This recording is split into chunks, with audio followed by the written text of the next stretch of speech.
This is the most technically perfect 35mm lens I've ever used. It's sharper than the previous version, it's cleaner than the Sony G Master, it's better corrected, smaller, lighter. Sigma basically removed every single flaw that a lens could have, and that made me start to think that modern gear might be getting too good. And the weird part is, I'm not sure that it's entirely a good thing. If you've been on YouTube in the last month, you will have seen dozens of reviews of this lens saying the exact same thing. It's perfect, it's hard to fault, it's the sharpest 35mm ever tested, it's my favorite lens. You get the idea. And everyone is right. But to me, that raised a question that no one wants to answer, and that is what happens when camera gear stops having any weaknesses? Because photography has always been shaped and developed, pun intended, by limitations. Weaknesses are usually where photographers develop their style. And in fact, the idea behind this video comes from a brilliant comment left on an older video of mine from html.yuck, so thank you for that.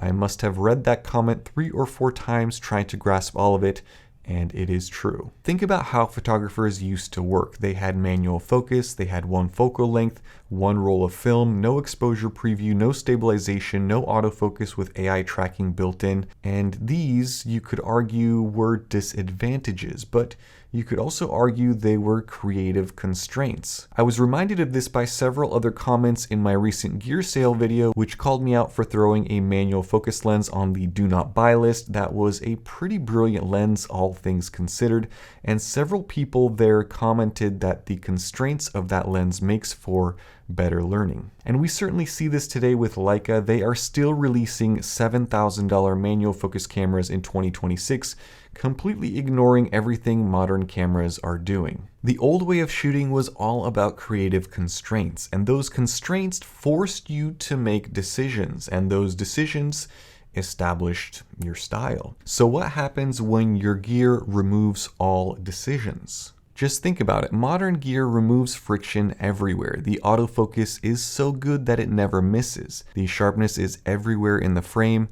Aberrations are corrected. Distortions don't exist. Exposure is predictable. Focus breathing is completely gone. Low light is a piece of cake. Photography used to be solving problems with flawed tools. Now sometimes it feels like I just have to decide where to stand. I push a button and everything is calculated and exposed and focused perfectly for me. And that is incredible progress, but it does change something fundamentally about the process. Most photographers upgrade gear for one reason. They think it will make for better photos and video, and technically it's true, but creatively, I would say it depends.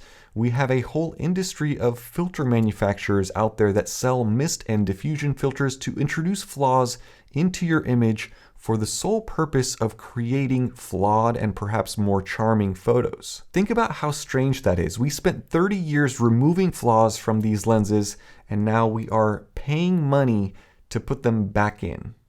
And you see this in nearly every new lens review video. In the comment section, there's always a few people saying it's too clinical, it's too technically perfect, it's too stale. So when it comes to upgrading your lenses, is the goal to improve your images, or is it to effectively remove your mistakes? Because those two things are not the same. When a lens is extremely sharp, extremely corrected, predictable, reliable, in a way it stops influencing your decision making. Another way of saying this is, with older lenses and older cameras, you were forced to adapt, but modern gear is so good it adapts to you.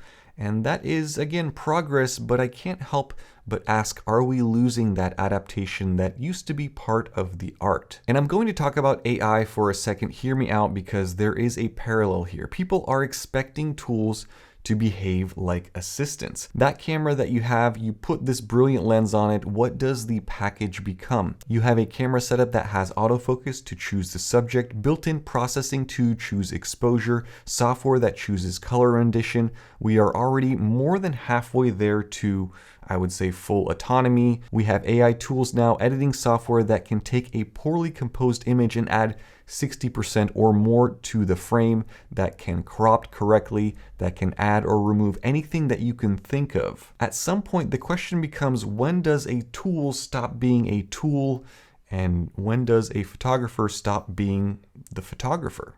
You could realistically go out today blindfolded, snap 10 photographs outside, bring them back in with some fancy AI editing, make all 10 of them into interesting, well-constructed photos. Is that art? Is that what photography has become? Will we have cameras in 5 more years at this rate if I can describe verbally a photo that I would like to create and computers do it all for me in seconds? What if the goal of photography isn't technical perfection? What if the goal is maybe recognition? Recognition that a photo feels like something. Recognition that it came from a person. Recognition that it couldn't have been made any other way. And I have to bring it back to this lens because that is what got me thinking about all of this, and that comment that I showed at the beginning of this video, Sigma really did remove every weakness that the old art lens had. They improved the autofocus. Flare performance is incredible with this new lens. Basically no focus breathing without any software gimmicks. It's a smaller size. You've been seeing some images from this lens on my old Sony a7C.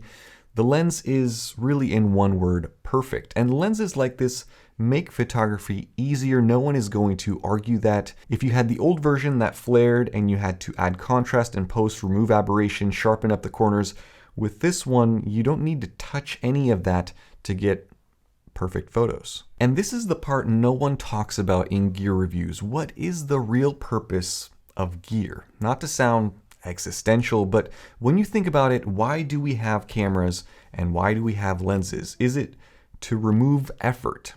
I would hope that it is to support some sort of intention. I think the best tools don't replace decisions, but they react to them, respond to them. So if you choose to shoot this way, your lens will do this. And if that isn't the result that you wanted, well, then you change your decision. And by doing that, you have just learned something. You apply it to your future photos, and now you have grown as a photographer. But if you buy a perfect camera and a perfect lens that usually isn't the fastest way to learn or to improve your photography, I would argue the fastest way to learn is to work around the setup that you already have. And maybe your current setup is too easy and too perfect, and that's why there are so many of these little seemingly odd camera releases from companies that are realizing this. Why does Ricoh have a $2,200 APS-C camera that shoots only black and white? Why is the Fuji X100 series so popular when you are stuck with one lens that you can't change on it for as long as you own that camera?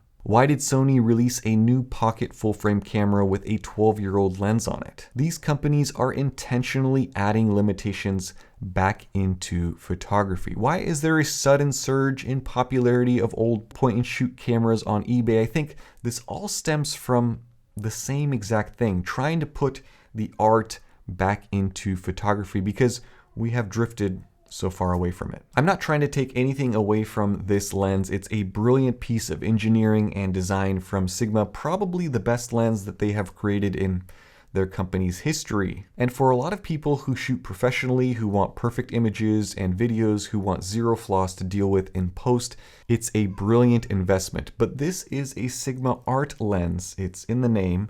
And I'm sitting here wondering if they have made it so good that they have taken some of the art out of what we do. It's scary to think about what would happen if every lens was like this. I wouldn't have a job. I would just make the same video over and over again. Well, it's perfect. There you go. Go buy it. There's this balance that I'm trying to find for my own setup. I want my camera and my lens to be good. I want them to be great even, but do I want perfection? I don't know the answer to that. It worries me a little bit that if I have a perfect lens and a perfect camera and I take a flawed photograph, what does that say about me? Should I give up at that point? At least if I'm using an APS-C camera and a lens that has some imperfections and the results are not 100%, I can place some of that blame on the gear itself. But if I had this lens on the latest Sony A1 Mark II or Mark III, would I have to carry the entirety of the blame? I don't know if I want that. Maybe that's some sort of insecurity. At the end of the day, this lens is excellent. I would highly recommend it, and it's an exceptional value for what you are paying for it. Link is down below. But the question that I want to leave you guys with, because I honestly don't know the answer yet, and I hope we can continue this conversation down below in the comments, is do perfect lenses help you become a better photographer? Think about that for a moment and then let me know down below. Thank you guys so much for watching. Stay tuned for more. Have a nice day. Bye-bye.